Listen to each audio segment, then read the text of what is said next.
예산안을 639조 이걸 내놨지만 네. 이게 과연 국회 심사를 거쳐서 정부가 원하는 대로 통과될 것이냐? 이건 뭐 쉽지 않아 보이네요. 지금 그렇죠. 상황에서는. 그럼요. 뭐 지금 민주당이 저렇게 지금 대통령 시정서를 대놓고 보이콧하고 네. 연설 자체를 갖다가 내용 자체를 거부하고 또 더더군다나 이번 예산 아까 말씀하신 639조 원 이 예산안이 보면 아까 그 여러 가지 발표를 합니다. 뭐 네. 윤석열 대통령이 뭐 자세하게 뭐 일부 그 구체적으로 뭐 경제 어려울수록 사회적 약자를 더 보호하는 것이 국가의 책무다. 네. 아 제발 정말 국가의 책무대로 했으면 좋겠어요. 국가의 책무고 그다음에 책무대로. 서민과 사회적 약자를 더욱 두텁게 지원하는 네. 약자 복지. 아니 그 정말 오늘 발표하신 대로만 했으면 좋겠는데 그러면서 나온 게 있습니다. 뭐 4인 가족 그 생계급여, 그다음에 뭐 기초생활보장 지원 18조 반영하고 네. 뭐 저임금 근로자 추가로 뭐 지원하고 몇 개 발표를 합니다. 근데 이런 것들은 이미 복지 예산에 이미 예정이 돼 있었고 이미 그동안 추진했던 것들 보완하는 수준밖에 안 돼요.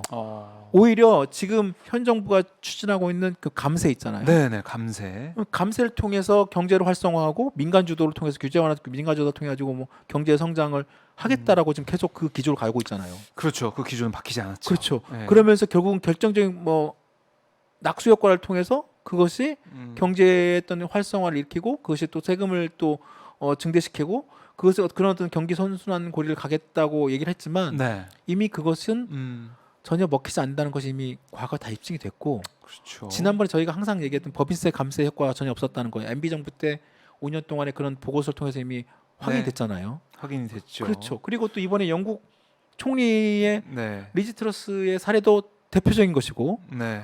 그럼에도 불구하고 이번에 정부가 내놓은 여러 가지 뭐 그 다른 어떤 공공 부분, 청년 일자리, 노인 일자리 이런 거 다 네. 삭감했어요. 그다음에 복지 예산 다 삭감했죠.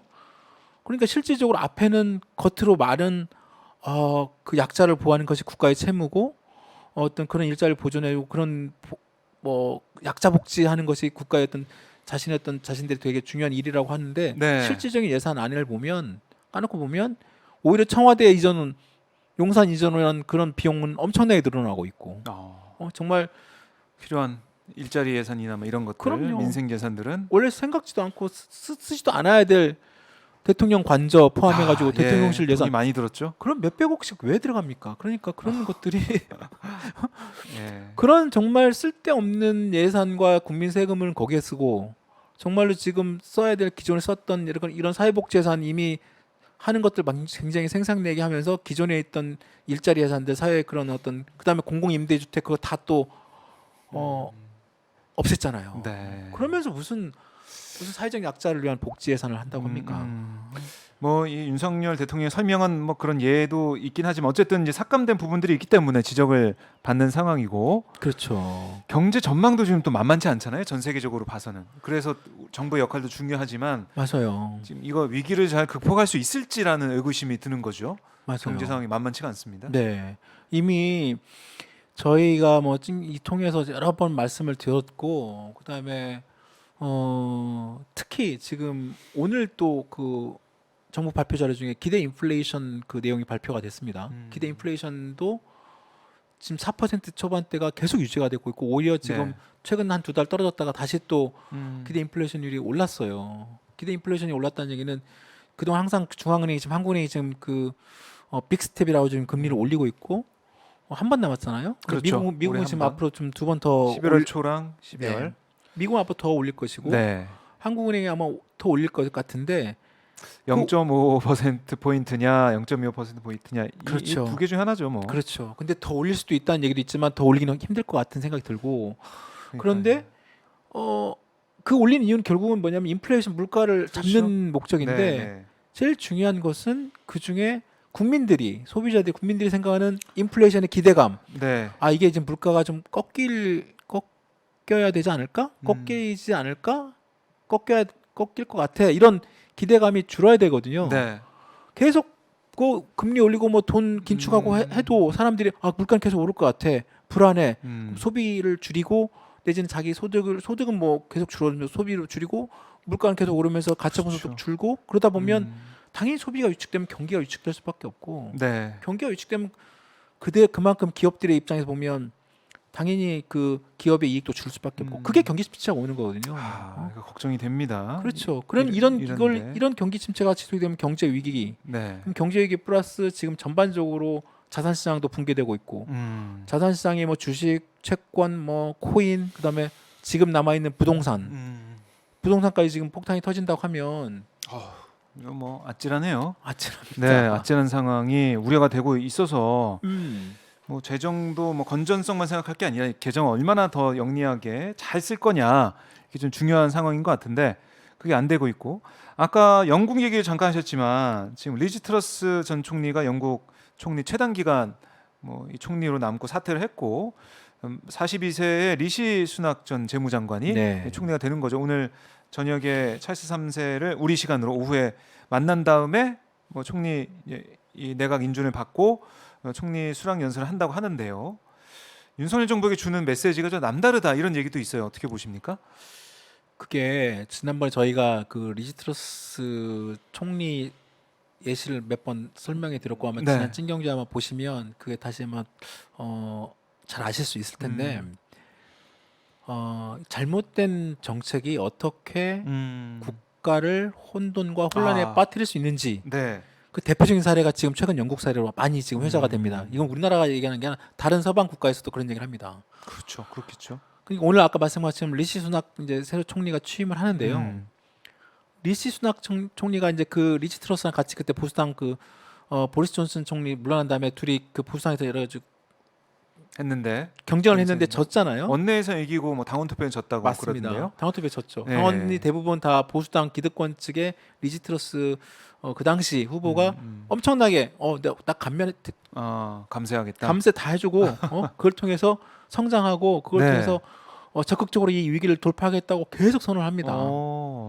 그런데 실제로 리즈 트러스 총리 하고 정말로 대규모 감세 정책 발표하고 우리나라 돈은 막 수십조 원씩 막 그 감세 나오자마자 곧바로 세계 금융시장 내지는 영국 금융시장이 완전히 또 완전히, 예. 혼돈에 빠집니다. 그랬죠. 막 그 외국계 금융부터 해가지고 영국 파운드 아메리카 국채 막 던지기 시작하면서 파운드가 네. 폭락하고 영국 국채금리 폭등하고 막 그러니까 영란은행 영국 중앙은행 영란은행 그에서 그동안에 긴축 정책을 펴왔던 영랑중앙은행이 갑자기 또 너무 막아야 이렇게 되면은 영국에 있는 연기금이나 그 모든 게 지금 붕괴될 것 같아서 갑자기 돈을 또 확 푸는 또 발표를 하게 되는 거죠. 야, 그러면서- 진짜 혼란스러운. 그러면서 국민들이 난리가 난 거예요. 네. 지금 뭐 하는 거니? 지금 이 상황에서 지금 영국 국민들이 지금 물가가 지금 10%대로 지금 엄청나게 오르고 지금 올 겨울을 어떻게 날 것인지 지금 난방비가 지금 뭐 수백만 원이 나오고 지금 막 전부 다 막 네. 길거리 나와 있는데 갑자기 막 대규모 감세안을 발표를 하고 그것이 거의 특정 거의 부자들한테만 간다는 것이 나오니까 막 국민들이 다 들고 일어난 거예요. 영국 그렇죠. 국민들이. 그리고 그래서 그 내부 이제 막 영국에서 이제 심지어 보수층 내지는 또 막 보수 언론부터 야 네. 이거 너무 아마추어 아니야? 지금 상황에서 이게 가능해?라고 하면서 의문을 제기하기 시작했고 국민들이 이제 막 거리에서 나와서 이제 막 그 리즈 트러스 규탄 내지는 그 영국 그 점잖은 영국 국민들이 막 드러나서 이제 우리나라처럼 이렇게 하지도 않지만 오히려 막 엄청나게 세게 집회를 합니다. 결국은 그래서 지지율이 폭락을 해요. 그래가지고 노동당과 보수당의 그 지지율 격차가 네. 거의 한 50% 포인트까지 벌어집니다. 와, 그래가지고 노동당이 노동당이 그동안에 보수당이 계속 밀리다가 네. 그 노동당 그 총재 당수죠. 네. 당수가 선언을 합니다. 그 내각 총사퇴 포함한 총선거, 네. 국회의원 총선거를 하자. 제안을 합니다. 이거 안 하겠죠 보수당. 당연히 안 받죠. 지니까. 그래서 결국은 리즈 트러스가 물러납니다. 44일 만에 물러나요. 네. 세상에 총리 취임한 지 44일 만에 영국 최단 기간 총리가 돼 버려요. 그러니까요. 그러면서 다시 이제 어제부터 오늘 해가지고 리시 수낙 총리가 전 재무장관이죠. 이 사람하고 이제 다시 보리스 존슨 총리가 다시 또 후보로 또 거론이 됩니다. 네. 그래서 나중에 결국은 존슨 총리가 이제 자기는 총리 다시 또 한번 물러나는데 다시 나가는 게 또 부담스럽다고 접고 근데 리시 수낙 총리가 사실상 오늘 취임을 하는데 이 리시 수낙 총리가 되게 젊어요. 80년생입니다. 네. 최연소 총리가 됐고 음. 재무부 장관 아까 말씀 재무부 장관 출신인데 이번에 법인세를 인상하겠다고 발표를 합니다. 트러스 총리랑 다른 반대입니다. 지금 영국의 법인세가 19%인데요. 이걸 25% 올린다고 합니다. 그래서 우리랑 다른 방향으로 가고 있네요. 그렇죠. 네. 정부 재정을 먼저 좀 더 이렇게 해서 좀 더 탄탄하게 하고 네. 지금 영국 국민들이 지금 엄청나게 지금 힘들게 살고 있는 그런 난방비 포함해서 복지 시스템이랑 의료 그런 재정 복지 그러니까 재정을 좀 더 확대해서 지금 현재 경제 위기상의 복지를 좀 더 늘려나가겠다라고 네. 발표를 합니다. 음. 그러니까 영국의 보수당이 이렇게 하고 있어요.